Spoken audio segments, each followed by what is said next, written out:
Монгол Улсын ерөнхийлөгч Ухнагийн хөрөлцөхөд Канада улсаас Монгол Улс 100 онц бөгөөд бүрэлдэхүүн элчин сайд Стивен Давст итгэмжлэгч хүчээр өргөн барьлаа. Ерөнхийлөгч элчин сайдыг хүлээн авч уулзах үеэр Монгол улс нь Хойд Америкийн бүс нутаг дахь чухал 3 дахь хөрш Канадтай хөгжүүлж байгаа харилцаа хамтын ажиллагаанд өндөр ач холбогдол өгдөг. Хоёр талын харилцаа одоо иж бүрэн түншлэлийн түвшинд хөгжиж байгааг онцоллоо. Харилцаа хамтын ажиллагааг цаашид хөдөө аж ахуй, байгаль орчны хамгаалал, боловсрол зэрэг харилцан ашигтай салбарт өргөжүүлэхийн чухлыг онцоллоо.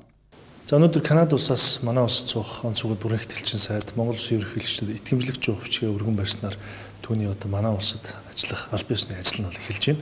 Тэгэхээр Канада Монголын хооронд харилцаа хамтын ажиллагаа хөгжүүлэх хүсэл эрмэлзэлтэй байгаагаа илэрхийлж байна. Мөн одоо манай улсын ерөнхийлөгчийн урилгаар Канада улсын амбан зархагч Мэри Саймоноос манай улсад ирэх ажлыг бол төлөвлөж бас судалж байгаагаа илэрхийлж байна. Мөн энэхүү элчин сайд нь бас Монгол улсад элчин сайдаар ажиллах хугацаанд Канада Монголын энэ идэвхтэй өргөн одоо иж бүрэн түншлэлийн хүрээнд хөгжиж байгаа харилцааг улам одоо солонгоруулж олон салбарт хөгжүүлэх талаар идэвхсэл гарган хамтран ажиллана гэдгээ бол манай улсын ерөнхийлөгч бас илэрхийллээ.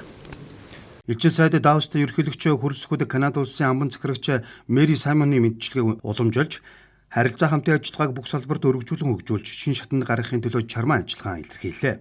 Монгол Канада улс 1973 оны 11-р сарын 30-ны өдөр дипломат харилцаа тогтоосон юм а.